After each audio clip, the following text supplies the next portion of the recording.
Good evening India. Welcome to Dharm studies संकल्प हमारा भविष्य आपका। के आज के एपिसोड में आज आप देखेंगे top 100 biology polytechnic entrance exam से संबंधित क्वेश्चन। ये टारगेट टॉप 100 बायोलॉजी के क्वेश्चंस हैं जो आपके एग्ज़ाम के लिए बनाए गए हैं, महत्वपूर्ण। तो ये सभी एरिया से लिए गए हैं। आशा करते हैं ये इसमें आप लोग ज़रूर पास होंगे। जिनको इसमें 80% मार्क मिलेंगे वो पूरी तरीके से अपने आप को समझे कि वो पास हैं और किसी प्रकार की कोई दिक्कत नहीं होगी। और नेक्स्ट डे फिर आपको वीडियो में बनाऊंगा, पेपर सेट भी दूंगा, सारी चीज़ें आंसर की भी बताऊंगा। और पॉलिटेक्निक का कोर्स भी धर्म स्टडी पर चलेगा पूरे तरीके से, पूरे साल सक्रिय रहिएगा। आप लोगों के लिए काफ़ी ज़्यादा खुशखबरी है। मैं पॉलिटेक्निक के छात्रों से बहुत ज़्यादा प्रभावित हूँ। पॉलिटेक्निक के जितने भी छात्र हैं, किसी प्रकार की यदि समस्या है तो ज़रूर मैसेज करके करें हमारे जिसका लिंक मैं डिस्क्रिप्शन बॉक्स में आप लोगों को दिया हूँ। पॉलिटेक्निक के सभी छात्रों से निवेदन है कि वो व्हाट्सअप ग्रुप ज्वाइन करें, साथ ही साथ फेसबुक, टेलीग्राम, इंस्टाग्राम, ट्विटर आज सभी पर फॉलो करें, क्योंकि पॉलिटेक्निक का पूरा सिलेबस चलेगा। आप लोग विद्यालय पाएंगे, उसके बाद क्या क्या कोर्सें हैं, सारी चीज़ें पूरी जानकारी मैं दूंगा। इसके लिए निश्चिंत रहिए। आप लोग चैनल से जुड़िए पूरी तरीके से, पूरी तन्मयता से, पूरी कटिबद्धता से। आप लोगों को ढेरों सारी बधाई, मैं अग्रिम बधाई देता हूँ। कांग्रेचुलेसन धर्म स्टडी परिवार की तरफ से सभी पॉलिटेक्निक के छात्रों को। आशा करते हैं आप लोग ज़रूर सरकारी कॉलेज प्राप्त करेंगे। जिनको सरकारी मिलता है वो मैसेज ज़रूर करेंगे मुझे, और हो सके तो कॉल भी कर सकते हैं, मैं छूट दिया हूँ उनको। साथ ही साथ मैं ये भी आप लोगों से गुजारिश करता हूँ जिनको प्राइवेट मिल रहा है वो भी पूरी तरीके से, उनको भी खुली छूट है। वो मैसेज साथ ही साथ फ़ोन कॉल भी कर सकते हैं, जिसके माध्यम से ये आभार होगा धर्म स्टडी परिवार का उनके प्रति, और छात्रों का भी कहीं ना कहीं आभार होगा धर्म स्टडी परिवार के प्रति। तो आप लोग परिवार के पूरी तरीके से सदस्य हैं। टॉप 100 क्वेश्चन बायोलॉजी के आप लोग जरूर पढ़िए और पूरे अंत तक पढ़िए। साथ ही साथ दोस्तों को भी शेयर कीजिए और बार बार पढ़िए, कम से कम 2 बार देख लीजिए। और नेक्स्ट डे आप लोग रिफ्रेश होकर सोकर पूरी तरीके से 6 घंटे की नींद लीजिएगा। उसके बाद आप लोग जो है आराम कीजिएगा। ध्यान दीजिएगा। इन्हीं सब आशा और विश्वास के साथ पॉलिटेक्निक के सभी छात्रों का मैं अग्रिम बधाई देते हुए प्रथम क्वेश्चन की ओर बढ़ रहा हूं। ध्यान दीजिएगा मेरे प्यारे मित्रों, आप लोग बहुत ज़्यादा साथ दिए, बहुत ज़्यादा कोऑपरेट किए, बहुत बहुत बधाई देते हुए मैं प्रथम क्वेश्चन की ओर चल रहा हूं। आप लोग 5 सेकंड में आंसर देने का प्रयास कीजिएगा। सूत्री विभाजन की खोज किसने की थी? क्वेश्चन मार्क है। इसका पहला ऑप्शन है वाल्टर फ्लेमिंग, दूसरा है फार्मर तथा मोरे, तीसरा है हक्सले, चौथा है परकिंजे। तो ध्यान दीजिएगा, काफ़ी ज़्यादा इंपॉर्टेंट प्रश्न है। ध्यान दीजिएगा, 5 सेकंड का समय दिया जा रहा है। ध्यान दीजिएगा, सूत्री विभाजन की खोज किसने की थी? Most most most most important प्रश्न है। सूत्री विभाजन की खोज किसने की थी? तो जिनका पहला ऑप्शन सही है वो बधाई के पात्र हैं, वाल्टर फ्लेमिंग। वाल्टर फ्लेमिंग ने खोज की थी किसकी? सूत्री विभाजन की। नेक्स्ट, डीएनए तथा हिस्टोन प्रोटीन कोशिका चक्र की किस प्रावस्था में बनते हैं? तो ध्यान दीजिएगा, 5 सेकंड का समय है। नंबर 1 G1 प्रावस्था में, दूसरा है G2 प्रावस्था में, तीसरा है यस प्रावस्था में, चौथा है यम प्रावस्था में। तो ध्यान दीजिएगा, आप जिनका तीसरा ऑप्शन सही है वो बधाई के पात्र हैं। यस प्रावस्था में डीएनए तथा हिस्टोन प्रोटीन कोशिका चक्र की अवस्था में बनते हैं। बधाई देते हुए आप सबको। नेक्स्ट प्रश्न को चलते हैं। सूत्री विभाजन में गुणसूत्र का विभाजन होता है पूर्वावस्था में, मध्यावस्था में, दूसरा ऑप्शन है, तीसरा ऑप्शन पश्चावस्था में, और चौथा ऑप्शन है अंत्यावस्था में। ध्यान दीजिएगा, 5 सेकंड का समय दिया गया है। सूत्री विभाजन में गुणसूत्र बिंदु का विभाजन होता है। तो ध्यान दीजिएगा, मध्यावस्था में। जिनका दूसरा ऑप्शन सही है वो बधाई के पात्र हैं। नेक्स्ट, अर्धसूत्री विभाजन को सर्वप्रथम किसने देखा? नंबर 1 है कोलिकर ने, दूसरा है पोर्टर ने, तीसरा है फार्मर ने, तीसरा है फार्मर तथा मोरे ने, चौथा इनमें से कोई नहीं। तो ध्यान दीजिएगा, अर्धसूत्री विभाजन को सर्वप्रथम किसने देखा? 5 सेकंड का समय मैं दे रहा हूँ, आप लोग बताइएगा, उत्तर बताइए सभी लोग। धर्म स्टडी परिवार पर पॉलिटेक्निक की सभी क्लासेस चलेंगी आने वाले समय में। आप लोग पूरी तरीके से तन्मयता से बने रहिएगा। आपको पूरी जानकारी पॉलिटेक्निक संदर्भ में दी जाएगी। सरकारी कॉलेज से संबंधित जानकारी दी जाएगी। जो भी होगा पूरी तरीके से जानकारी दी जाएगी, आप लोग पूरी तन्मयता से देखिएगा। अर्धसूत्री विभाजन को सर्वप्रथम किसने देखा? तो ध्यान दीजिएगा, अर्धसूत्री विभाजन को सर्वप्रथम किसने देखा बताइए सभी लोग?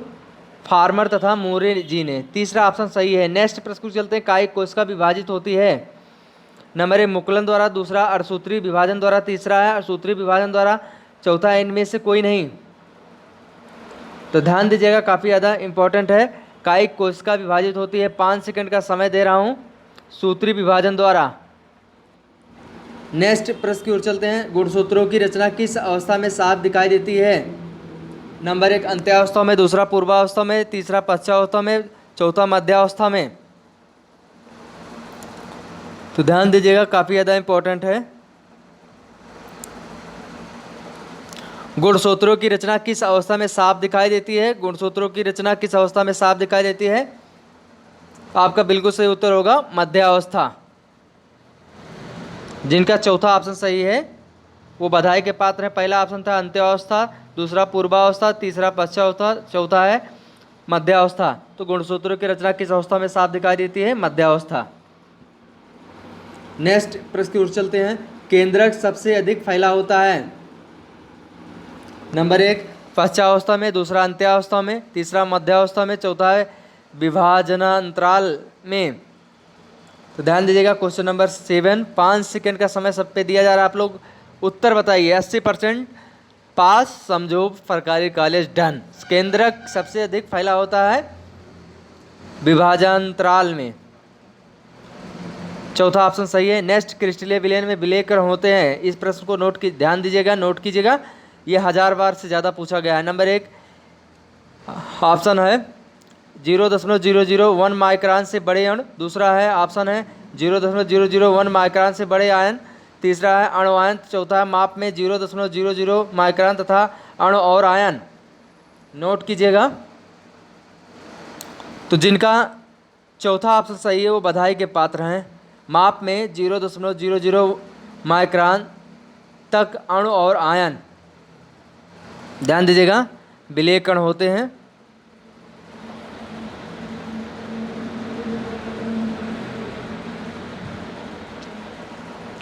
ध्यान दीजिएगा इस प्रश्न को। नेक्स्ट प्रश्न की ओर अब चलते हैं।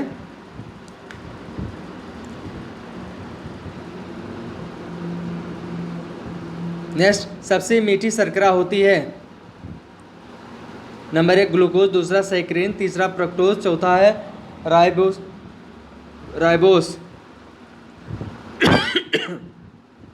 सबसे मीठी शर्करा होती है, 5 सेकंड का समय दिया गया है। तो सबसे मीठी प्राकृतिक शर्करा होती है, बताइए भाई।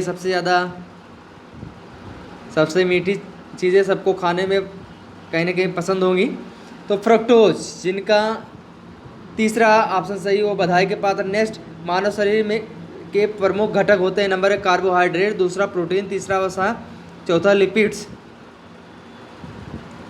तो ध्यान दीजिएगा, मानव आहार के प्रमुख घटक होते हैं कार्बोहाइड्रेट्स। तो जिनका पहला ऑप्शन सही वो बधाई के पात्र है। नेक्स्ट 100 क्वेश्चनों का कलेक्शन धर्म स्ट्रीट परिवार पॉलिटेक्निक के छात्रों के लिए लेकर आ गया है। ध्यान दीजिएगा सभी लोग, अब आर पार लड़ाई है आज, अंतिम समय। रुई, जूट, सन आदि में खिंचाव सहने की सख्त मुख्यतः किसकी उपस्थिति के कारण होता है? नंबर 1 सेल्यूलोज, दूसरा कार्टिन, तीसरा ग्लाइकोजन, चौथा ऑप्शन मंड। उत्तर बताइए सभी लोग, देखते कितना आप लोग आज पढ़े हैं। 5 सेकंड का समय दिया जा रहा है, ध्यान दीजिएगा। आपका बिल्कुल सही उत्तर होगा सेल्यूलोज। नेक्स्ट मोम, कोलेस्ट्रॉल तथा प्राकृतिक रबड़ किस श्रेणी के पदार्थ होते हैं? नंबर प्रोटीन के, दूसरा कार्बोहाइड्रेट के, और तीसरा है लिपिड्स के, चौथा वसाएं के। ध्यान दीजिएगा। तो मोम, कोलेस्ट्रॉल तथा प्राकृतिक रबड़ किस श्रेणी के पदार्थ होते हैं? 5 सेकंड का समय मैं दे रहा हूँ, टाइप कीजिए फास्टली। तो लिपिड्स, जिनका तीसरा ऑप्शन सही हो बधाई के पात्र हैं। लिपिड श्रेणी के पदार्थ होते हैं मोम, कोलेस्ट्रॉल तथा प्राकृतिक रबड़। नेक्स्ट मधुमक्खी का छत्ता किस पदार्थ से बना होता है? नंबर 1 सिल्लोज का, दूसरा काइटिन का, तीसरा कार का, चौथा मोम का। तो मक्की का छत्ता किस पदार्थ से बना होता है? ध्यान दीजिएगा, मोम का। नेक्स्ट, जैविक अणुओं में सबसे अधिक अलंकृत अणु किसका होता है? नंबर ट्राइग्लिसराइड का, दूसरा है फास्फोलिपिड की, तीसरा कोलेस्ट्रॉल का, चौथा है विटामिन डी की। तो ध्यान दीजिएगा, जैविक अणुओं में सबसे अधिक अलंकृत अणु किसका होता है? ध्यान दीजिएगा, कोलेस्ट्रॉल का।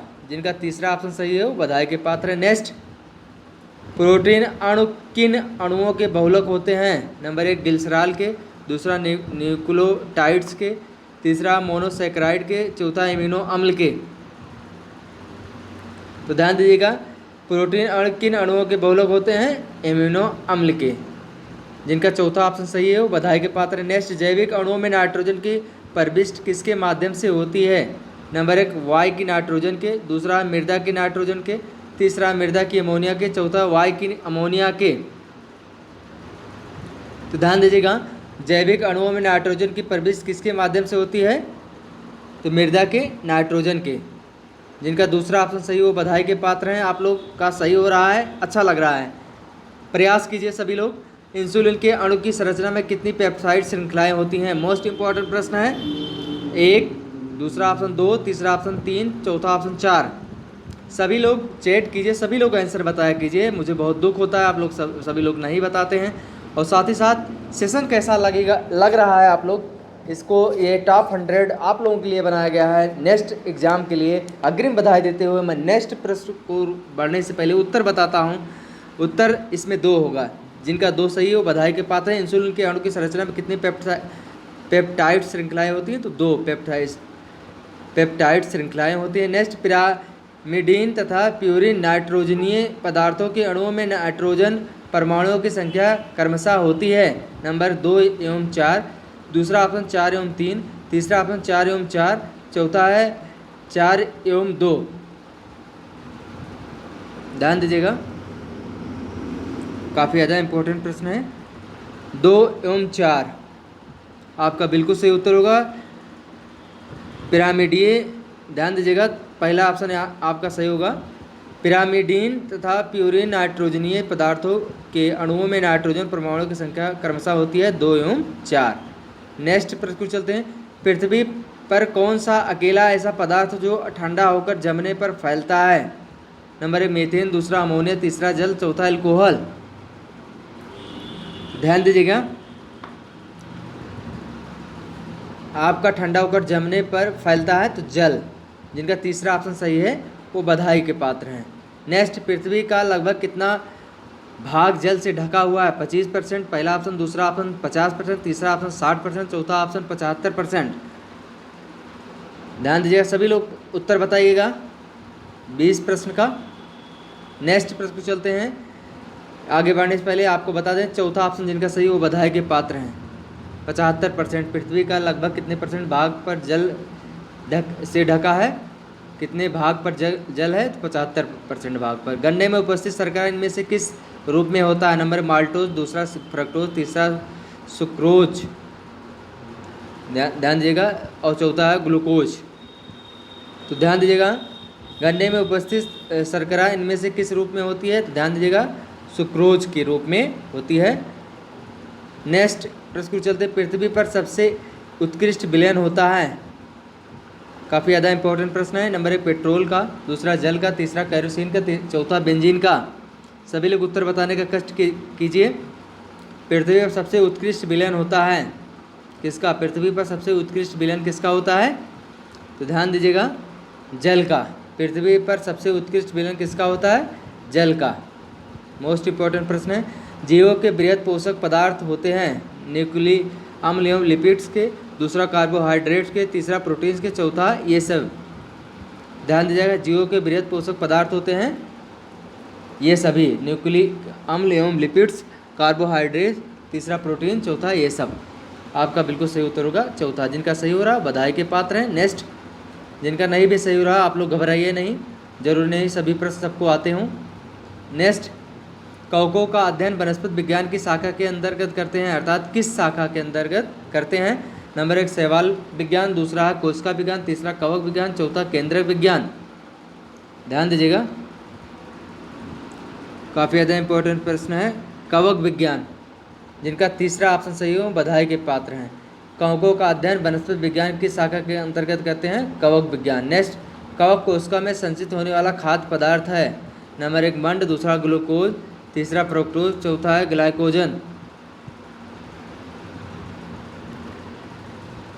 कवक कोशिका में संचित होने वाला खाद्य पदार्थ है, पहला ऑप्शन मंड, दूसरा ग्लूकोज, तीसरा फ्रुक्टोज, चौथा ग्लाइकोजन। ध्यान दीजिएगा, चौथा ऑप्शन आपका सही होगा ग्लाइकोजन। नेक्स्ट, प्रथम प्रतिजैविक पृथक किया जाता है। नंबर 1 स्ट्रेप्टोमाइसिन के द्वारा, दूसरा ऑप्शन है टेरामाइसिन के द्वारा, तीसरा ऑप्शन है पेनिसिलिन के द्वारा, चौथा उपरोक्त में से सभी।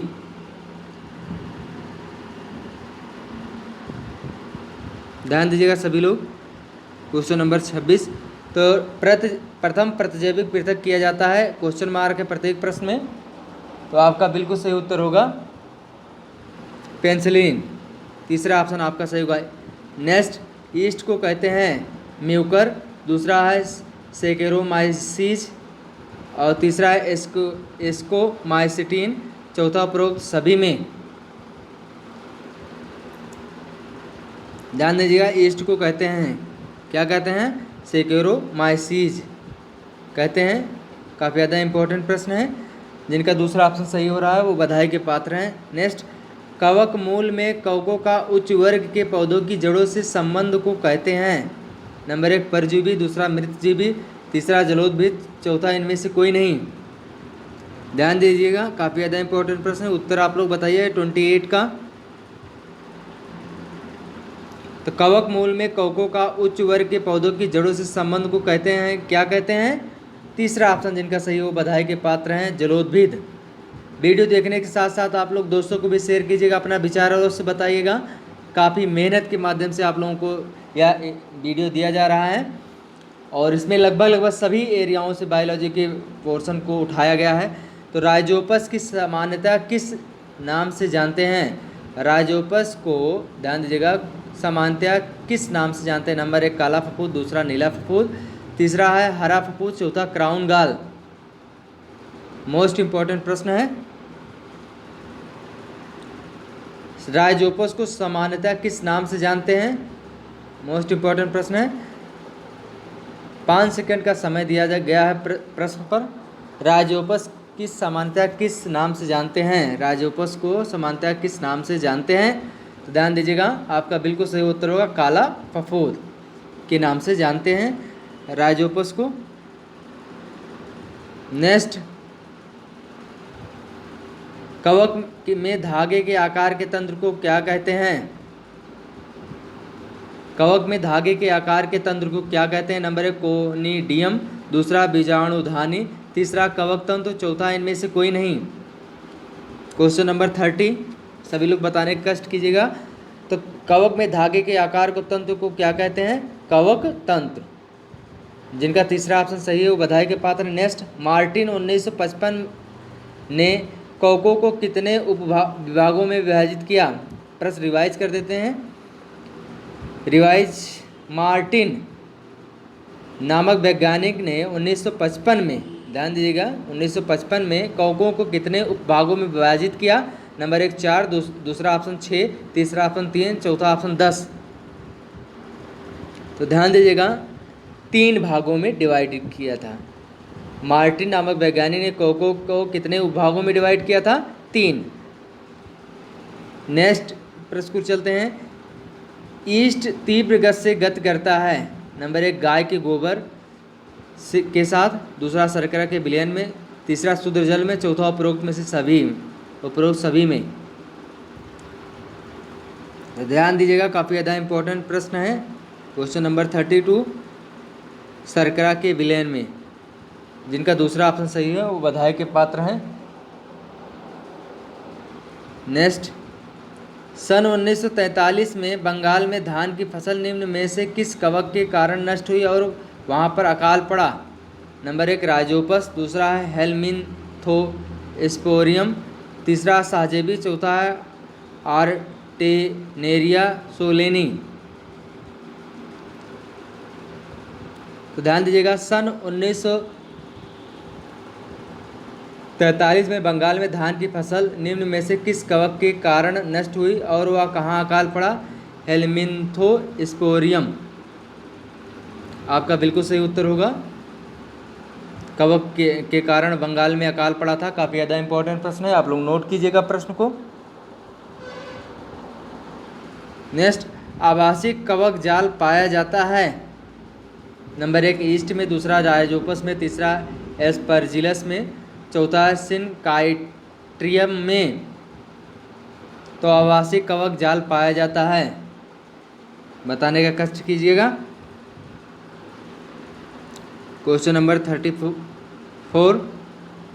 तो ईस्ट में, जिनका पहला ऑप्शन सही हो बधाई के पात्र हैं। नेक्स्ट, ड्यूरोमाइसिटी में वो अनुपस्थित होता है। नंबर 1 लैंगिक जनन, दूसरा अलैंगिक जनन, तीसरा कवक जाल, चौथा बीजाणु। तो ध्यान दीजिएगा, काफ़ी ज़्यादा इंपॉर्टेंट प्रश्न है। सभी लोग बताइएगा, 5 सेकंड का समय दिया जा रहा है। तो ड्यूटीरोमाइसिटीज में अनुपस्थित होता है। क्या अनुपस्थित होता है? तो लैंगिक जनन अनुपस्थित होता है, बाकी सब उपस्थित होता है। नोट कर लीजिए सभी लोग। नेक्स्ट, आलू की उत्तर भावी पछेता अंगमारी रोग किस कवक के कारण होता है? नंबर 1 फाइटोफथोरा इन्फेस्टांस के कारण, दूसरा है पेंसिलिनियम लियस के कारण, तीसरा है आर्टेनेरिया सोलोनी के कारण, चौथा उपरोक्त में सभी से। क्वेश्चन नंबर 36, सभी लोग उत्तर बताइए। 5 सेकंड का समय मैं दे रहा हूँ इस प्रश्न पर।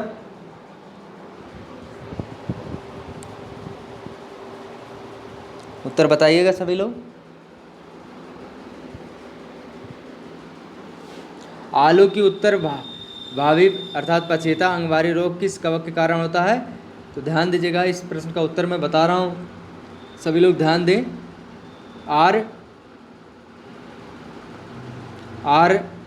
आर्टेनेरिया सोलोनी, तीसरा ऑप्शन आपका बिल्कुल सही होगा। नाम थोड़ा टफ है, आप लोग लिखकर याद कर सकते हैं। नेक्स्ट, विषम जालिकता की खोज निम्न में से किसने की? नंबर 1 डार्विन ने, दूसरा मार्टिन ने, तीसरा ब्लेस्की ने, चौथा डगलस ने। 5 सेकंड का समय दे रहा हूँ। विषम जालिकता काफ़ी ज़्यादा इंपॉर्टेंट प्रश्न है। क्वेश्चन नंबर 37, 80% पास समझो सरकारी कॉलेज डन। जिनका हुआ वो बधाई, जिनका नहीं भी हुआ वो प्रयास करें, उनको भी डबल बधाई कि वो प्रयास किए। और जो पढ़े ही नहीं, अब उनको बधाई देने का कोई मतलब ही नहीं। तो इसलिए जो प्रयास किए उनका मैं पूरी तरीके से धन्यवाद देता हूं, और जो सफल हो गए उनको मैं अग्रिम उज्जवल भविष्य की धन्यवाद स्वरूप उनको ढेरों सारा आशीष प्रदान करता हूं। तो विषम जालिकता की खोज निम्न में से किसने की? तो ध्यान दीजिएगा, विषम जालिकता की खोज किसने की? ब्लेक्सली ने। ध्यान दीजिएगा, विषम जालिकता की खोज किसने की थी? ब्लेक्सली ने। तीसरा ऑप्शन आपका सही होगा। नेक्स्ट, आलू की अग्र अंगमारी रोग किस कारण कवक से होता है? नंबर 1 यहाँ पर फाइटोफथोरा इन्फेक्टांस के द्वारा, दूसरा पेंसिलिनियम के द्वारा, तीसरा आर्टेनेरिया सोलोनी के कारण, चौथा उपरोक्त में सभी में। ध्यान दीजिएगा प्रश्न को। क्वेश्चन नंबर 38, तो आपका बिल्कुल सही उत्तर होगा आर्टेनेरिया सोलोनी। नेक्स्ट प्रश्न की तरफ चलते हैं। कवक के द्वारा मनुष्य में कौन सा रोग उत्पन्न होता है? नंबर 1 हैजा, दूसरा है खसरा, तीसरा दाद, चौथा है काली खांसी। तो ध्यान दीजिएगा, कवक के द्वारा मनुष्य में कौन सा रोग उत्पन्न होता है? उत्तर बताइएगा सभी लोग। 5 सेकंड का समय है।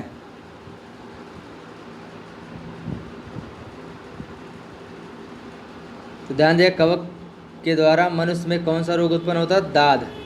नेक्स्ट, गेहूं का काला कीट रोग किस कवक के कारण होता है? नंबर 1 है एल्बुगो, कैंडिडा, दूसरा है हेलमिंथो एस्पोरियम, तीसरा है राइजोपस, चौथा है पक्सिनिया ग्रेमिनस ट्रिटिसाई।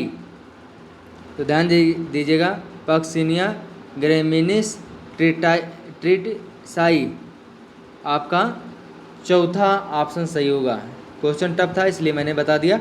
गेहूं का काला स्तंभ या कीट रोग जिसे कहते हैं।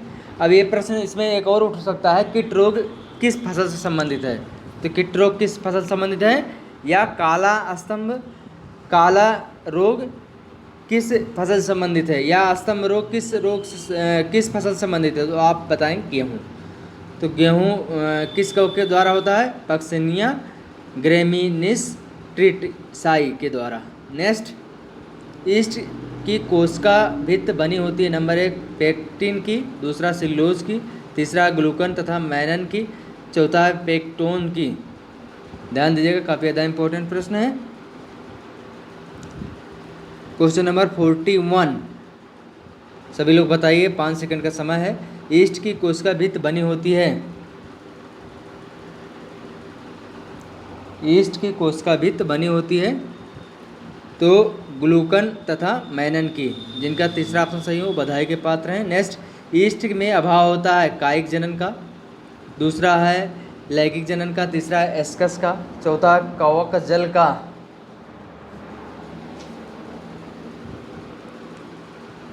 ध्यान दीजिएगा, ईस्ट में अभाव होता है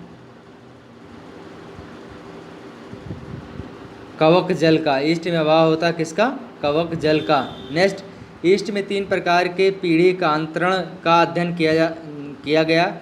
नंबर 1 गलिरमोंड ने, दूसरा ऑप्शन डगलस ने, तीसरा फ्लेमिंग ने, चौथा रॉबर्ट हुक ने।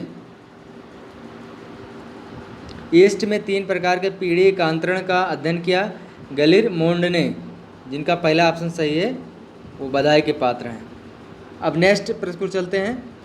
ईस्ट कोशिका में मुख्य विकार होता है नंबर 1 माल्टेस का, दूसरा जाइमेस का, तीसरा है एमाइलेस का, चौथा है लाइपेस का।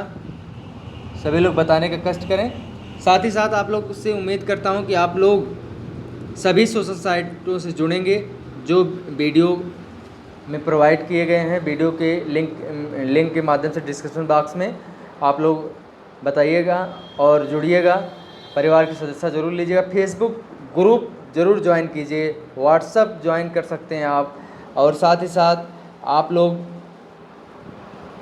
ट्विटर, टेलीग्राम, इंस्टाग्राम सबसे आप लोग जुड़ सकते हैं। ईस्ट कोशिका में मुख्य विकार होता है नंबर माल्टेस का, दूसरा जाइमेस का, तीसरा एमाइलेस का, चौथा लाइपेस का।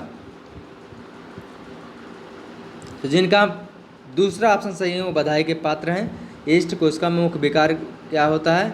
मुख्य विकर होता है, ध्यान दीजिएगा, क्षमा चाहते हैं, मुख्य विकर होता है जाइमेस।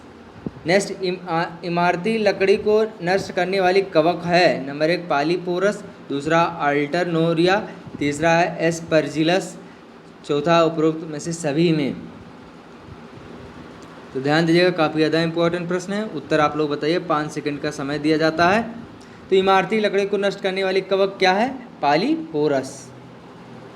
ये अंतिम वीडियो है पॉलिटेक्निक के छात्रों के लिए अग्रिम बधाई देते हुए बनाया गया है 100 क्वेश्चनों का कलेक्शन करके।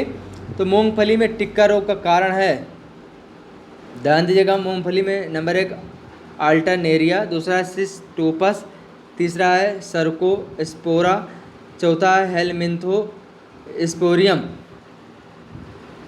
तो ध्यान दीजिएगा, काफ़ी ज़्यादा इंपॉर्टेंट प्रश्न है। सर्कोस्पोरा, मूंगफली में टिक्का रोग का कारण क्या है? सर्कोस्पोरा, मोस्ट इंपॉर्टेंट प्रश्न है। नेक्स्ट, ईस्ट महत्वपूर्ण स्रोत है नंबर 1 प्रोटीन का, दूसरा वसाओं का, तीसरा विटामिन ए का, चौथा है राइबोफ्लेविन का। तो ध्यान दीजिएगा, ईस्ट प्रमुख स्रोत किसका है? सभी लोग उत्तर बताएं। 5 सेकंड का समय मैं दे रहा हूं। 47 का उत्तर बताएं, देखते हैं कितने लोगों को मालूम है। जितने लोग सोशल साइटों से नहीं जुड़े हैं कृपया जुड़िए, डिस्क्रिप्शन बॉक्स में दिया हूं। आप लोगों से निवेदन करता हूं, आप लोगों के भविष्य के लिए मैंने बहुत मेहनत किया, आप लोगों का थैंक यू बनता है। आप लोग सभी सोशल साइटों से जुड़िएगा, मेरा हृदय से निवेदन है आप लोगों से, आप लोगों का हित गुरुदक्षिणा होगा। सभी सोसाइटियों से जुड़िएगा, अपना विचार अवश्य दीजिएगा। अंतिम वीडियो आप लोगों के लिए 100 क्वेश्चनों का कलेक्शन है इसमें, तो आप लोगों से उम्मीद करता हूँ आप लोग ज़रूर करेंगे कमेंट, अपना विचार भी बताएंगे और ढेर सारी बातें भी करेंगे कमेंट सेक्शन में, और ग्रुप से जुड़ेंगे। पॉलिटेक्निक का कोर्सेज भी चलाया जाएगा, आप लोग पूरी तरीके से कटिबद्ध रहिएगा, जुड़े रहिएगा चैनल से। ईस्ट महत्वपूर्ण स्रोत है प्रोटीन का, दूसरा वसाओं का, तीसरा विटामिन ए का, चौथा राइबोफ्लेविन का। तो ध्यान दीजिएगा, ईस्ट महत्वपूर्ण स्रोत है किसका? राइबोफ्लेविन का, जिनका चौथा ऑप्शन सही है, वो बधाई के पात्र है। नेक्स्ट, निम्न में से भारतीय कवक विज्ञान का जनक किसे कहा जाता है? तो नंबर 1 है केसी मेहता जी को, दूसरा मुंडकर को, तीसरा बटलर को, चौथा मुखर्जी को। तो ध्यान दीजिएगा, निम्न में भारतीय कवक विज्ञान का जनक किसे कहा जाता है? 5 सेकंड का समय दिया गया है आप लोगों को बताने के लिए, बताइए। तो निम्न में भारतीय कवक विज्ञान का जनक किसे कहा गया? मोस्ट इंपॉर्टेंट प्रश्न। तीसरा ऑप्शन आपका सही होगा, बटलर को। बटलर महान वैज्ञानिकों में इनकी गिनती होती है। नेक्स्ट, निम्न में कौन सी खाई जाने वाली फफूंद है? मोस्ट इंपॉर्टेंट प्रश्न। नंबर म्यूकर, दूसरा मरकिला, तीसरा पक्सिनिया, चौथा अस्टिलेगो। 49 क्वेश्चन है। निम्नलिखित में से कौन सी खाई जाने वाली फफूंद है? तो ध्यान दीजिएगा, मरकिला, जिनका दूसरा ऑप्शन सही है, वो बधाई के पात्र। नेक्स्ट, तालाब का रेशम या जल का रेशम निम्न में से किसे कहते हैं? नंबर 1 स्पायरोगायरा को, दूसरा है यूलोथ्रिक्स को, तीसरा है क्लेमिडोनोस को, चौथा है म्यूकर को। आप लोग बताइएगा। क्वेश्चन नंबर 50, 5 सेकंड का समय मैं दे रहा हूँ। इसके बाद अभी 50 क्वेश्चन आप लोगों के बचे हैं, आप लोग पूरा वीडियो देखिएगा, ध्यान दीजिएगा। क्लेमिडोनोस, तालाब का रेशम या जल का रेशम निम्न में से किसे कहते हैं? ध्यान दीजिएगा, तीसरा ऑप्शन आपका सही होगा, क्लेमिडोनोस, आपका तीसरा ऑप्शन सही होगा। नेक्स्ट, नीली हरी शैवाल को प्रोटोजोआ में पाई जाती है, उसे कहते हैं। नंबर 1 साइनोफेज, दूसरा बैक्टीरियाफेज, तीसरा साइनेली, चौथा है प्लाज्मिड्स। 51, तो नीली हरी शैवाल को जो प्रोटोजोआ में पाई जाती है उसे कहते हैं साइनेली। उसे क्या कहते हैं? साइनेली कहते हैं। तीसरा ऑप्शन आपका सही होगा। नेक्स्ट, आयोडीन का निर्माण होता है स्पायरोगायरा से, दूसरा है केराड्स से, तीसरा है लिमेनेरिया से, चौथा है नाइटेला से।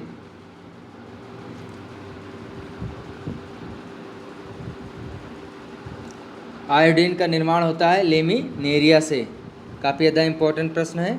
तीसरा ऑप्शन आपका सही होगा। नेक्स्ट, समुद्री सलाद है वालवाक्स, दूसरा ऑप्शन अल्वा, तीसरा है ग्रेसिलेरिया, चौथा है लिंगबाया।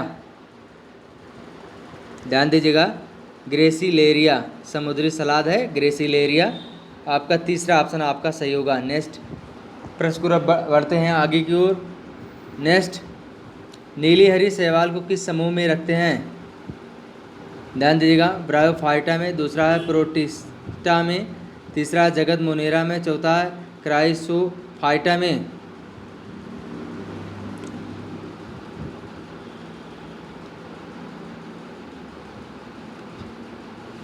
नीली हरी शैवाल को किस समूह में रखते हैं? ब्रायोफाइटा में। आपका बिल्कुल सही उत्तर होगा, ब्रायोफाइटा में नीली हरी शैवाल को रखते हैं, जिनका पहला ऑप्शन सही है, वो बधाई के पात्र हैं। नेक्स्ट, धान के खेतों में प्रायः किस वर्ग के शैवाल पाए जाते हैं? मोस्ट इम्पॉर्टेंट प्रश्न है। नंबर 1 डायनोफाइसी, दूसरा साइनोफाइसी, तीसरा रोडोफाइसी, चौथा इनमें से कोई नहीं। धान के खेतों में प्रायः किस वर्ग के शैवाल पाए जाते हैं? डायनोफाइसी। मोस्ट इम्पॉर्टेंट प्रश्न है। इस प्रश्न से रिलेटेड मैं एक प्रश्न और बताता हूँ। मीथेन गैस किस फसल में पाई जाती है? CH4 की बात कर रहा हूँ, तो ध्यान दीजिएगा, मीथेन CH4 ये धान के खेतों में पाया जाता है, CH4 मीथेन, और गोबर गैस प्लांटों में भी मीथेन गैस पाया जाता है। नेक्स्ट प्रश्न को चलते हैं। हरी शैवाल में कौन सा संचित भोज्य पदार्थ होता है? नंबर 1 सेल्यूलोज, दूसरा ग्लाइकोजन, तीसरा वसा, चौथा मंड। ध्यान दीजिएगा सभी लोग। तो आपका पहला ऑप्शन सही होगा, सेल्यूलोज है। हरी शैवाल में कौन सा संचित भोज्य पदार्थ होता है? तो सेल्यूलोज। नेक्स्ट, निम्नलिखित में से किसे भारतीय ब्रायोफाइटा विज्ञान का जनक कहा जाता है? Number 1 professor SR Kashyap ji को, दूसरा है डॉक्टर KC मेहता जी को, तीसरा है प्रोफेसर P महेश्वरी जी को, चौथा है डॉक्टर RP राय जी को। सभी लोग बताइएगा, उत्तर दीजिएगा। भारतीय ब्रायोफाइटा विज्ञान के जनक किसे कहा जाता है? 5 सेकंड का समय मैं दे रहा हूँ, आप लोग बताइए।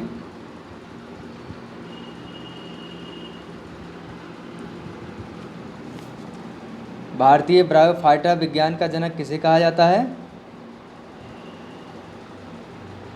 तो ध्यान दीजिए, जिनका पहला ऑप्शन सही है वो बधाई के पात्र हैं। प्रोफेसर SR कश्यप जी को कहा जाता है भारतीय ब्रायोफाइटा विज्ञान का जनक कहा जाता है। इनको धन्यवाद स्वरूप आभार प्रकट करते हुए, इनका नाम लेते हुए आगे बढ़ते हैं। नेक्स्ट प्रश्न की ओर चलते हैं। डिनिसेशन क्रिया होती है नंबर 1 शैवाल में, दूसरा ब्रायोफाइटा पौधों में, तीसरा आवृत बीजी पौधों में, चौथा अनावृत बीजी पौधों में। ध्यान दीजिएगा, काफ़ी ज़्यादा इम्पोर्टेंट प्रश्न है। आवृत बीजी पौधों में डिनिसेशन क्रिया होती है। जिनका तीसरा ऑप्शन सही है वो बधाई के पात्र हैं। नेक्स्ट, दी नाम पद्धति को किसने प्रतिपादित किया? नंबर 1 लीनियस ने, दूसरा जॉन रे ने, तीसरा बैंथम तथा हुकर ने, चौथा हचिंसन ने। तो दी नाम पद्धति को किसने प्रतिपादित किया? क्वेश्चन काफ़ी ज़्यादा इम्पोर्टेंट है। 5 सेकंड का समय मैं दे रहा हूँ।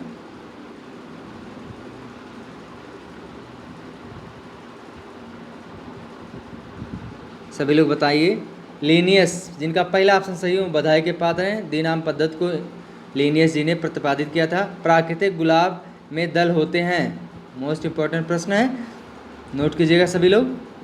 नंबर 1 2, दूसरा ऑप्शन 4, तीसरा ऑप्शन 5, चौथा ऑप्शन 7। प्राकृत गुलाब में दल होते हैं। Question number 65। कितना? ऑप्शन नंबर आपका 3 सही होगा। प्राकृतिक गुलाब में दल कितने होते हैं? 5।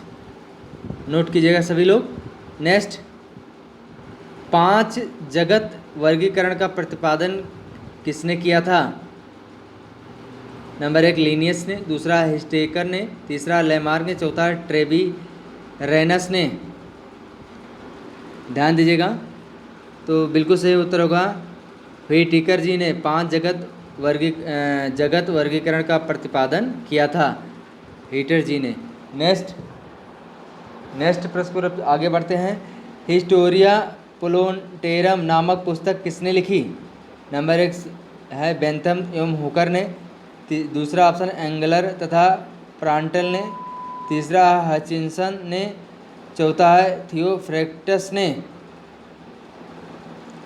काफ़ी ज़्यादा इम्पोर्टेंट प्रश्न है। तो हिस्टोरिया प्लोन्टेरम नामक पुस्तक किसने लिखी? थियोफ्रैक्टस ने। आपका बिल्कुल सही उत्तर होगा चौथा ऑप्शन। जिनका सही हो बधाई के पात्र हैं। नेक्स्ट, स्पीसीज प्लांटेरम नामक पुस्तक लेनियस द्वारा किस सन में लिखी गई? थोड़ा सा अलग प्रश्न है, ऐसे ये प्रश्न थोड़ा सा नॉलेजेबल प्रश्न है। स्पीसीज प्लांटेरम नामक पुस्तक किसने लिखी? तो लेनियस जी ने लिखी सन 1753 में, दूसरा है 1754 में, तीसरा ऑप्शन है 1853 में, चौथा ऑप्शन है 1862 में। काफ़ी अच्छे वैज्ञानिकों में इनकी गिनती होती है। स्पीसीज प्लांटेरम नामक पुस्तक लेनियस द्वारा सन 1753 में लिखी गई। सोचिए 1753 में ये लोग कितना आगे थे।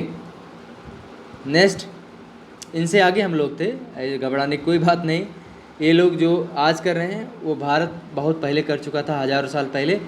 दुर्भाग्य रहा नालंदा विश्वविद्यालय नष्ट हो गया, नहीं तो नालंदा विश्वविद्यालय में बौद्ध धर्म के द्वारा काफ़ी ज़्यादा मात्रा में विकास हुआ था, डेवलप हुआ था, और काफ़ी ज़्यादा वैद्य और चिकित्सा जगत के क्षेत्र में काफ़ी ज़्यादा डेवलप था उस समय भारत। नेक्स्ट, साइकस है उभयलिंगी लिंगाश्रयी या एकालिंगाश्रयी, पहला ऑप्शन। दूसरा एकालिंगाश्रयी, और तीसरा ऑप्शन है उभयलिंगाश्रयी, चौथा इनमें से कोई नहीं। ध्यान दीजिएगा, काफ़ी ज़्यादा इंपॉर्टेंट प्रश्न है। साइकस है, ध्यान दीजिएगा, काफ़ी ज़्यादा इंपॉर्टेंट प्रश्न है। उत्तर आप लोग बताइएगा, साइकस है क्या? एक लिंगाश्रयी, साइकस क्या है? एक लिंगाश्रयी, मोस्ट इंपॉर्टेंट प्रश्न है। नेक्स्ट, संसार में सबसे लंबा वृक्ष कौन सा है इसमें से? नंबर है पाइनस, दूसरा सिकोया, तीसरा एफ्रेडा, चौथा यूकेलिप्टस। संसार में सबसे लंबा वृक्ष क्या है? सिकोया। आपका मोस्ट इंपॉर्टेंट प्रश्न है, ये प्रश्न सरल है। नेक्स्ट प्रश्न पे चलते हैं। नर व मादा जनन अंग एक ही पौधे पर पाए जाते हैं। नंबर एक, सहायक में, दूसरा पाइनस में, तीसरा दोनों में, चौथा दोनों में से नहीं। ध्यान दीजिएगा। Question number 66। तो 5 सेकंड का समय मैं दे रहा हूँ। नर व मादा जनन अंग एक ही पौधे पर पाए जाते हैं, पाइनस में। किसमें? पाइनस में। जिनका दूसरा ऑप्शन सही हो बधाई के पास है, पात्र हैं। नेक्स्ट, हिस्टोजन सिद्धांत की विचारधारा दी किसने? नेजीलाई ने। दूसरा ऑप्शन है हाफ मीटर ने, तीसरा है सिमिट ने, चौथा ऑप्शन है हेस्टीन जी ने। Question number 67। 5 सेकंड का समय मैं दे रहा हूँ। क्वेश्चन ना ज़्यादा सरल है ना ज़्यादा कठिन है, अंशतः सरल है अंशतः कठिन है। ऐसे में आप लोग अगर 80% मार्क पाते हैं तो जान लीजिए 70+ अगर कोई भी है वो भी चांसेस में पूरी तरीके से 70% अगर कोई पाता है जो ये सेट बना है तो समझो अपने आप में वो पास समझे। नेक्स्ट, हिस्टोजन सिद्धांत की विचारधारा है, ध्यान दीजिएगा, काफ़ी ज़्यादा इंपॉर्टेंट प्रश्न है। हेंस्टीन ने। हिस्टोजन सिद्धांत की विचारधारा किसने दी? हेंस्टीन ने। नेक्स्ट प्रश्न को चलते हैं। जड़ की बाहरी परत को क्या कहते हैं? नंबर एक है एपिब्लेमा, दूसरा अंत त्वचा, तीसरा पेरिसाइकिल, चौथा कार्टेक्स। ध्यान दीजिएगा, काफ़ी ज़्यादा इंपॉर्टेंट प्रश्न है। जड़ की बाहरी परत को क्या कहते हैं? एपिब्लेमा। जिनका पहला ऑप्शन सही हो बधाई के पात्र हैं। नेक्स्ट, मटर, चना, मूंगफली में किस प्रकार की जड़ें पाई जाती हैं? नंबर एक ग्रंथमय, दूसरा शंकुरूप, तीसरा तर्करूप, चौथा कंदील। उत्तर बताइएगा सभी लोग। जितने लोग सोसाइटियों से नहीं जुड़े हैं उनसे मेरा निवेदन है आप लोग सभी सोसाइटियों से जुड़ने का प्रयास कीजिएगा। तो मटर, चना, मूंगफली में किस प्रकार की जड़ें पाई जाती हैं? तो ध्यान दीजिएगा, ग्रंथमय प्रकार की जड़ें पाई जाती हैं। मोस्ट इंपॉर्टेंट प्रश्न है। जिनका पहला ऑप्शन सही है वो बधाई के पात्र है। नेक्स्ट, चूसक जड़ें किस पौधे में पाई जाती हैं? नंबर एक अमरबेल में, दूसरा कमल में, तीसरा पान में, चौथा है आमा हल्दी में। तो ध्यान दीजिएगा, चूसक जड़ें किस पौधे में पाई जाती हैं? ध्यान दीजिएगा, आपका बिल्कुल सही उत्तर होगा अमरबेल में। नेक्स्ट, सल्कीय छाल पाई जाती है। नंबर एक शीशम में, दूसरा सागौन में, तीसरा अमरूद में, चौथा आम में। सल्कीय छाल पाई जाती है किसमें? आपका बिल्कुल सही उत्तर होगा अमरूद में। आपका बिल्कुल सही उत्तर होगा सल्कीय छाल पाई जाती है किसमें? अमरूद में। नेक्स्ट, वृक्ष की, ध्यान दीजिएगा इस प्रश्न में, वृक्ष की आयु, ध्यान दीजिएगा, वृक्ष की आयु अर्थात कितने समय का वृक्ष है ज्ञात की जाती है किस आधार के द्वारा? नंबर एक शाखाओं की संख्या से, दूसरा पत्तियों की संख्या से, तीसरा ऑप्शन है पौधों के कुल भार से, चौथा ऑप्शन है वार्षिक वलयों की संख्या से। ध्यान दीजिएगा, प्रश्न इंपॉर्टेंट है। तो सभी लोग बताइएगा, समय 5 सेकंड में दे रहा हूँ। वृक्ष की आयु ज्ञात की जाती है किससे? वार्षिक वलयों की संख्या से। नेक्स्ट प्रश्न पर चलते हैं। सिनकोना बीजों में प्रकीर्णन निम्न में से किसके द्वारा होता है? नंबर 1 वायु द्वारा, दूसरा जल द्वारा, तीसरा जन द्वारा, चौथा ऑप्शन है इन सभी द्वारा। सिनकोना बीजों में प्रकीर्णन निम्न में से किसके द्वारा होता है? मोस्ट इम्पॉर्टेंट प्रश्न है, तो आपका बिल्कुल सही उत्तर होगा सिनकोना बीजों में प्रकीर्णन निम्न में से किसके द्वारा होता है? वायु द्वारा होता है। मोस्ट इम्पॉर्टेंट प्रश्न है। नेक्स्ट, लाइकेन पौधे में भूमि से जल, खनिज, लवण आदि अवशोषण का कार्य करता है। कौन? नंबर 1 कवक, दूसरा शैवाल, तीसरा ऑप्शन है कवक व शैवाल दोनों, चौथा ऑप्शन है पौधों को जल व खनिज लवणों के अवशोषण की आवश्यकता नहीं होती है। 5 सेकंड का समय मैं दे रहा हूँ, आप लोग बताइएगा। आपका बिल्कुल सही उत्तर होगा लाइकेन पौधे में भूमि से जल, खनिज, लवण आदि अवशोषण का कार्य करता है। कौन? कवक। जिनका पहला ऑप्शन सही है वो बधाई के पात्र हैं। टॉप 100 क्वेश्चन आप लोगों को प्रोवाइड करवाया जा रहा है धर्म हिस्ट्री परिवार पर, और अंतिम महासमर चल रहा है पॉलिटेक्निक का। ये अंतिम वीडियो है आप लोगों के लिए। एक बधाई वीडियो बनाऊंगा मैं मॉर्निंग में आप लोगों के लिए, तो आप लोग ज़रूर देखिएगा। नेक्स्ट प्रश्न पर चलते हैं। वाष्पोत्सर्जन मापी उपकरण को कहते हैं। नंबर 1 पोरोमीटर, दूसरा है सोनोमीटर, तीसरा है फोटोमीटर, चौथा है पोटोमीटर। 5 सेकंड का समय दे रहा हूँ। वाष्पोत्सर्जन मापी उपकरण को कहते हैं, क्या कहते हैं? जिनका चौथा ऑप्शन सही है वो बधाई के पात्र हैं, पोटोमीटर। नेक्स्ट, द्वार कोशिकाएं पाई जाती हैं। नंबर 1 जड़ में, दूसरा रंध्र में, तीसरा वातरंध्र में, चौथा इन सभी में। द्वार कोशिकाएं पाई जाती हैं, द्वार कोशिकाएं पाई जाती हैं किसमें? रंध्र में। आपका दूसरा ऑप्शन बिल्कुल सही होगा। नेक्स्ट, सेब की प्रकार के रंध्र पाए जाते हैं केवल ऊपरी सतह पर, दूसरा ऑप्शन केवल निचली सतह पर, तीसरा ऑप्शन सतह के दोनों ओर, चौथा है कारहीन होते हैं।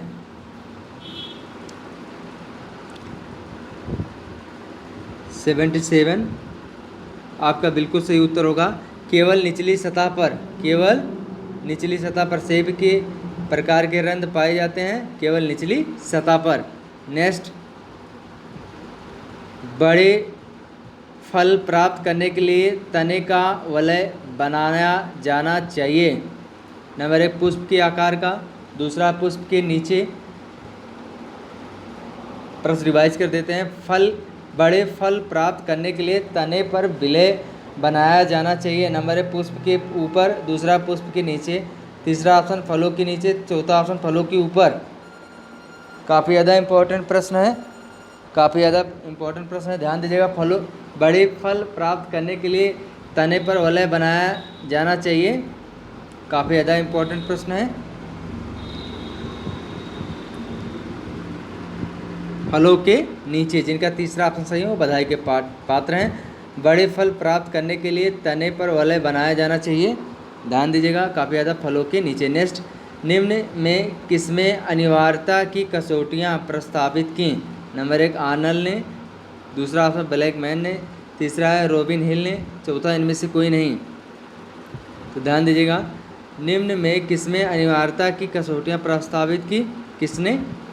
किसने अनिवार्यता की कसौटियाँ प्रस्तावित की? 5 सेकंड का समय दे रहा हूँ, आप लोग बताइएगा।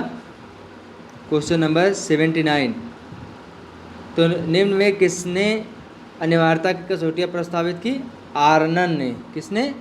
आर्नन ने। मोस्ट इम्पॉर्टेंट प्रश्न है। नेक्स्ट, मॉलिब्डेनम महत्वपूर्ण योगदान देता है।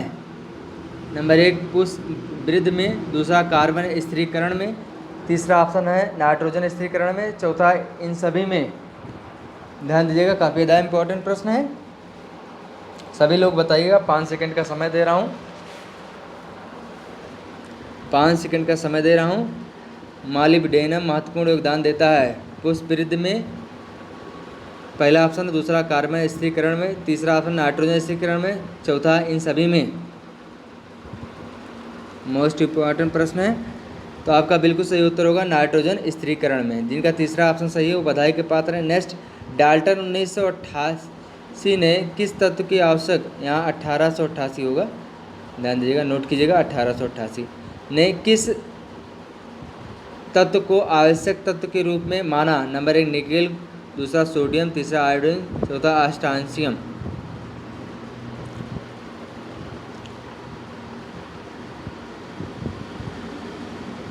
काफ़ी ज़्यादा इम्पोर्टेंट प्रश्न है। निकेल आपका बिल्कुल सही उत्तर होगा। निकेल स्वास्थ्य खराब कारणों का कारण मैं क्षमा प्रार्थी हूँ आप लोगों से, डिस्टर्ब हो रहा है आप लोगों को। वीडियो को देखकर आप लोग जरूर सभी ग्रुपों से जुड़िएगा, सोशल साइटों से जुड़िएगा। अत्यधिक फीवर होने के बावजूद मैं आप लोगों के लिए वीडियो लगातार बना रहा हूँ क्वेश्चन का कलेक्शन करके, जिससे हमारे प्यारे छात्र छात्राएँ पास हों, हमारे भैया हमारे बहनें पास हों।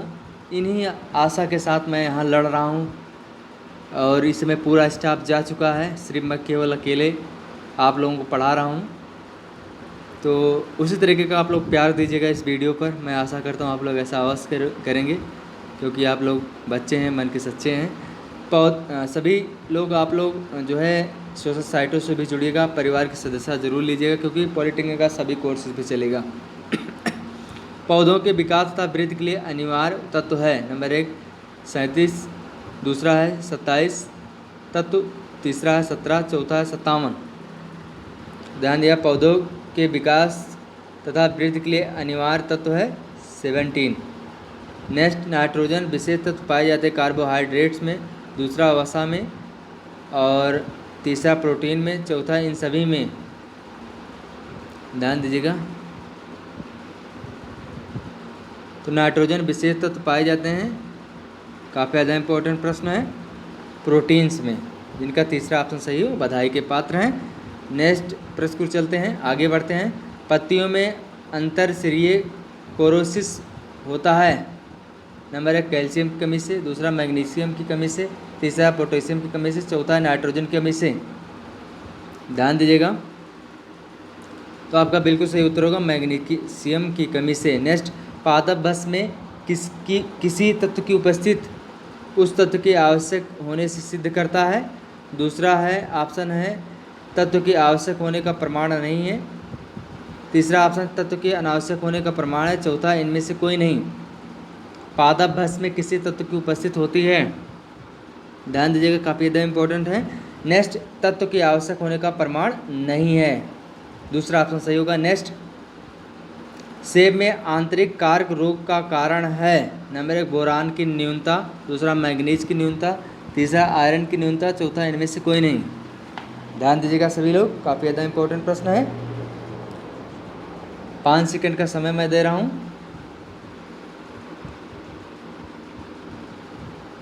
तो सेब में आंतरिक कारक रोग का कारण है बोरान की न्यूनता, नोट कीजिएगा सभी लोग। नेक्स्ट, पौधों में हरमानहीनता होती है। नंबर 1 Mg की न्यूनता से, दूसरा है मैग्नीशियम, दूसरा है लोहा Fe की न्यूनता से, तीसरा ऑप्शन है आपका यहाँ पे पौधों को अंधेरों में उगाने पर, तीसरा और चौथा ऑप्शन इन सभी कारणों से। तो पौधों में हरमानहीनता होती है इन सभी कारणों से, आपका चौथा ऑप्शन सही होगा। नेक्स्ट, खाद्य पदार्थों के हस्तांतरण की मात्रात्मक प्रवाह परिकल्पना को दिया, किसने दिया? नंबर 1 केल्विन ने, दूसरा मुंच ने, तीसरा क्रेब्स ने, चौथा है डिक्सन ने। तो आपका बिल्कुल सही उत्तर होगा मुंच ने, दूसरा ऑप्शन आपका बिल्कुल सही होगा। नेक्स्ट, निम्न में से कौन से पौधे पत्तियों द्वारा खाद्य पदार्थों का संचय करते हैं? नंबर 1 है प्याज, दूसरा शकरकंद, तीसरा चना, चौथा गन्ना। तो ध्यान दीजिएगा, निम्न में से कौन से पौधे पत्तियों द्वारा खाद्य पदार्थों का संचय करते हैं? तो ध्यान दीजिएगा, प्याज आपका बिल्कुल सही उत्तर होगा, प्याज। जिनका सही है पहला ऑप्शन वो बधाई के पात्र है। नेक्स्ट, पौधे के अलग अलग भागों में भोज्य पदार्थों का रूपांतरण निम्न में से किसके द्वारा होता है? नंबर 1 रंध्रों द्वारा, दूसरा जाइलम द्वारा, तीसरा फ्लोएम द्वारा, चौथा है उपरोक्त सभी के द्वारा।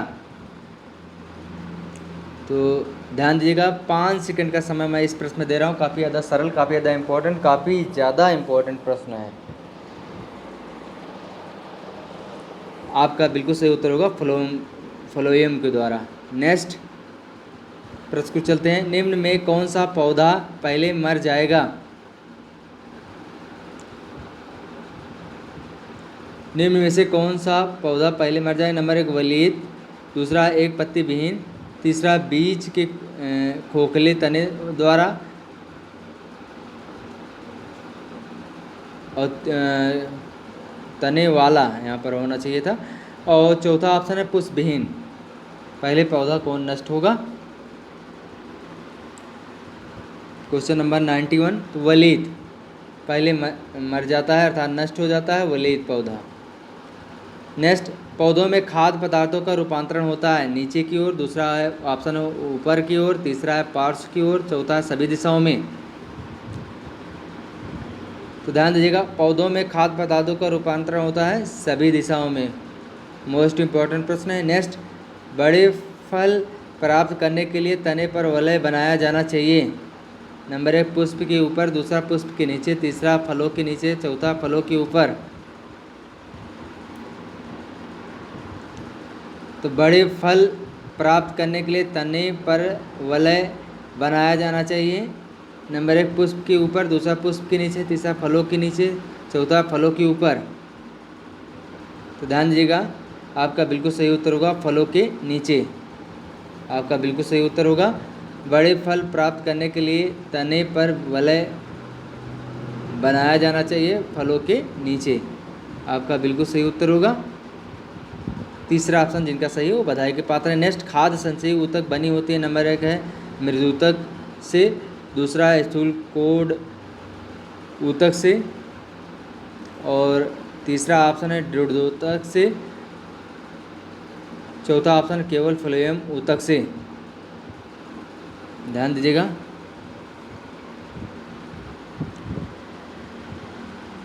आपका बिल्कुल सही उत्तर होगा खाद्य संचयी ऊतक बनी होती है मृदूतक से। काफ़ी ज़्यादा इंपॉर्टेंट प्रश्न है, जिनका पहला ऑप्शन सही है वो बधाई के पात्र हैं। अब नेक्स्ट प्रश्न को चलते हैं। आवृत बीजी पौधों में कार्बोहाइड्रेट या शर्करा का हस्तांतरण किस रूप में होता है? नंबर 1 सुक्रोज के रूप में, दूसरा ग्लूकोज में, तीसरा मंड में, चौथा ग्लाइकोजन में। 5 सेकंड का समय मैं दे रहा हूँ। आवृत बीजी पौधों में कार्बोहाइड्रेट या शर्करा का हस्तांतरण किस रूप में होता है? तो ध्यान दीजिएगा, जिनका पहला ऑप्शन सही है वो बधाई के पात्र हैं, सुक्रोज के रूप में होता है। आवृत बीजी पौधों में कार्बोहाइड्रेट या शर्करा का हस्तांतरण सुक्रोज के रूप में होता है। नेक्स्ट, वलय प्रयोग का प्रभाव कुकुरबिटेसी कुल के पौधों पर बहुत कम होता है, क्योंकि फ्लोएम का पुनः विकास हो जाता है। दूसरा ऑप्शन संवहन मंडलों में आंतरिक फ्लोएम होता है, तीसरा ऑप्शन तना कमजोर होता है, चौथा ऑप्शन श्वसन न्यून होता है। ध्यान दीजिएगा, संवहन मंडलों में आंतरिक फ्लोएम होता है। आपका यहाँ पर दूसरा ऑप्शन सही होगा। जिनका सही हुआ वो बधाई के पात्र हैं, जिनका नहीं सही हुआ वो भी बधाई के पात्र हैं। प्रयास अच्छा आप लोग कर रहे हैं, अच्छा लग रहा है। हर ऊतक तथा चालनी नलिका के बीच खाद्य पदार्थों का रूपांतरण मुख्यतः होता है। नंबर 1 कोशिका भित्ति से होकर, दूसरा जीव द्रव्य तंतुओं द्वारा, तीसरा है ऋतिका के माध्यम से, चौथा इनमें से कोई नहीं। ध्यान दीजिएगा, काफ़ी ज़्यादा इंपॉर्टेंट प्रश्न है। क्वेश्चन नंबर 97, कोशिका भित्ति से होकर। जिनका पहला ऑप्शन सही है वो बधाई के पात्र हैं। नेक्स्ट, निम्न में से किस पौधों की पत्तियों में भोजन संग्रहित होता है? नंबर 1 अजूबा, दूसरा लहसुन, तीसरा बिगनोनिया, और चौथा है इन सभी में। निम्न में से किस पौधों की पत्तियों में भोजन संग्रहित होता है? काफ़ी ज़्यादा इंपॉर्टेंट प्रश्न है, इसका उत्तर आप लोग बताइएगा। 5 सेकंड का समय मैं दे रहा हूँ। काफ़ी ज़्यादा इंपॉर्टेंट प्रश्न है। आप लोग सभी सोशल साइटों से जुड़ने का प्रयास कीजिएगा, फेसबुक, टेलीग्राम, इंस्टाग्राम, ट्विटर और ब्लॉगर भी दिया हूँ। आप लोग सभी से जुड़ने का प्रयास कीजिएगा। फेसबुक ग्रुप है, फेसबुक पेज है, आप लोग सबसे जुड़ने का प्रयास कीजिएगा। आशा करता हूँ आप लोग ऐसा अवश्य करेंगे। तो ध्यान दीजिएगा, निम्न में से किस पौधे की पत्तियों में भोजन संग्रहित होता है? ध्यान दीजिएगा, इन सभी में। मोस्ट इम्पॉर्टेंट प्रश्न। नेक्स्ट, बलकुर तथा पित्त कोशिकाओं में स्टार्च पाया जाना प्रदर्शित करता है। नंबर भोजन का अरीय। दूसरा ऑप्शन है भोजन का ऊपर की ओर हस्तांतरण। तीसरा ऑप्शन भोजन का नीचे की ओर हस्तांतरण। चौथा है इन भागों में प्रकाश संश्लेषण।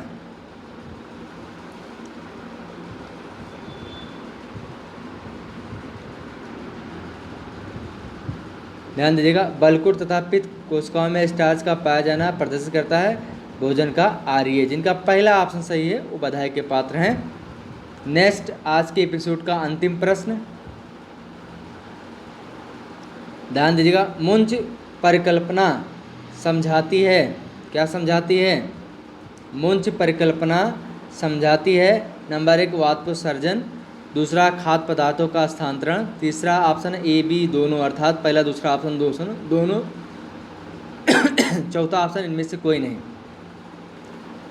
ये बिनर प्रश्न है। आप लोग इस प्रश्न का उत्तर आप लोग कमेंट बॉक्स में दीजिएगा। जितने लोग वीडियो को देखें उनका मैं हृदय से, तहे दिल से बारंबार आभार प्रकट करता हूँ।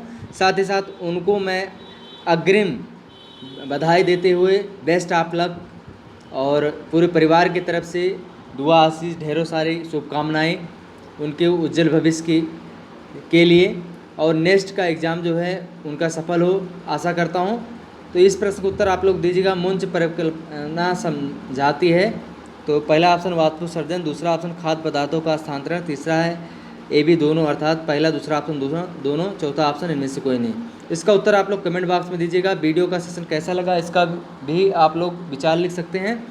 और आप लोग Facebook, Telegram, Instagram, WhatsApp group और फेसबुक पेज, ट्विटर पर फॉलो कर सकते हैं, इंस्टाग्राम से जुड़ सकते हैं।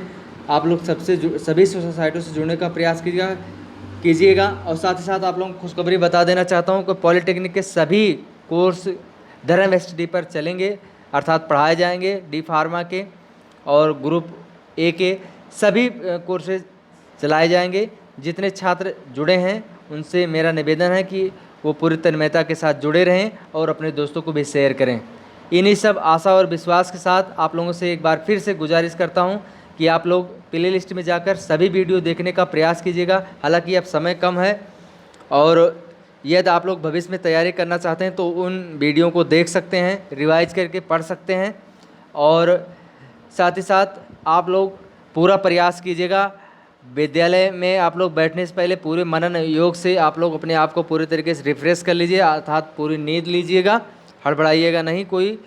और मेरा दुआ है, मेरा आशीष है, मेरा आशीर्वाद है आप लोगों के साथ। मैं पूरी तरीके से कटिबद्ध हूँ और पूरा मेहनत किया।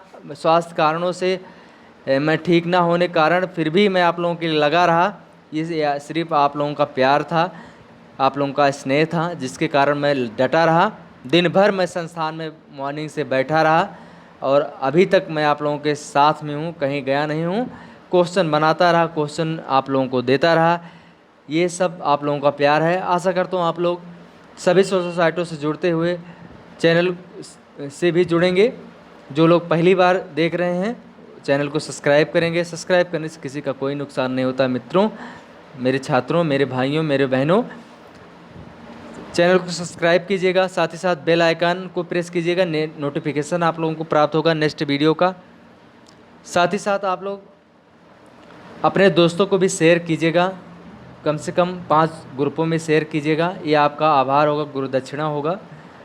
साथ ही साथ आप लोग अपना विचार कमेंट बॉक्स में दीजिएगा।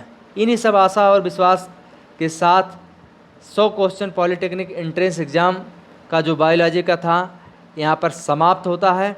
आप लोगों का परीक्षा का जो दौर है नेक्स्ट डे, उसका अग्रिम बधाई देते हुए आप लोग विजयी हों, आप लोग पास हों, आप लोग विजय पथ पर दिन प्रतिदिन आगे बढ़े।